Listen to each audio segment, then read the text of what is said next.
যে মিটিংটা জেলা পরিষদের যশোদা হলে হলো, এটা মূলত ন্যায্য মূল্যে চাষিদের কাছে যাতে সার এবং অন্যান্য কৃষিজ উপকরণ বিক্রি হয় সেটাকে নিশ্চিত করার জন্যেই করা হয়। এই সার বেশি দামে বিক্রি হওয়ার বহুবিধ কারণ এখানে যারা পার্টিসিপেন্ট তারা আলোচনা করলেন, যারা মিটিংয়ে অংশগ্রহণ করলেন আলোচনা করলেন। এখানে ছিল ফার্টিলাইজার কোম্পানির অফিসারেরা যারা মালটা নিয়ে আসছেন এবং দিচ্ছেন। এখানে ছিল আমাদের জেলার বড় বড় ডিস্ট্রিবিউটারেরা যারা কোম্পানি থেকে ডাইরেক্ট মালটা তুলছেন।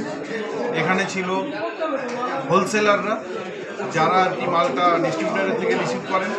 এখানে ছিল রিটেলারদের, প্রত্যেকে না প্রতিনিধি ছিল, কারণ রিটেলার অনেক সংখ্যা বেশি, অল্প জায়গায় আমরা দিতে পারিনি।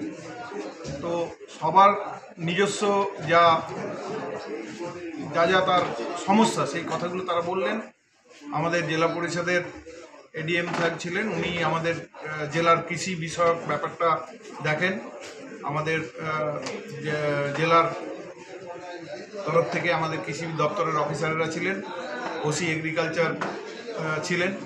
সবার সামনেই আলোচনাটা হয়েছে, প্রত্যেকে নিজেদের কথা বলেছেন এবং আমরা মিটিংয়ের শেষে একটাই বার্তা দিয়েছি যে আপনাদের যে সমস্যাগুলো রয়েছে, যেমন নাকি ফার্টিলাইজার কোম্পানিরা অনেক জিনিস যেগুলো সাবসিডাইজ ফার্টিলাইজার আছে যেগুলো সাবসিডিতে বিক্রি হয় সেগুলো ছাড়াও তাদের বিরুদ্ধে অনেক অভিযোগ ছিল যে তারা অনেক কিছু জিনিস যেগুলো সাবসিডিতে বিক্রি হয় না সেগুলো নিতে বাধ্য করেন। তারা তাদের কথা বললেন, তারা বললেন যে না, ওটাও তাদের একটা ব্যবসা, তারা ওটা জোর করেন না, ওটা তাদের নর্মাল ব্যবসার মতোই তারা তাদের ডিস্ট্রিবিউটারের সঙ্গে করেন। ডিস্ট্রিবিউটাররাও বললেন যে তাদের অসুবিধা হচ্ছে ওইখান থেকে মালটা নিয়ে আসা।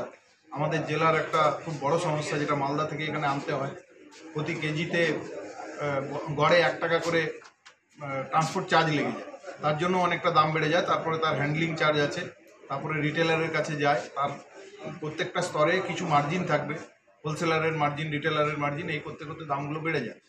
তো আমাদের তরফ থেকে পরিষ্কার বার্তা আমরা দিয়েছি প্রশাসনের তরফ থেকে যে এই যে সমস্যাগুলো আছে এগুলোকে আপনারাই আলোচনা করে মিটিয়ে নিন।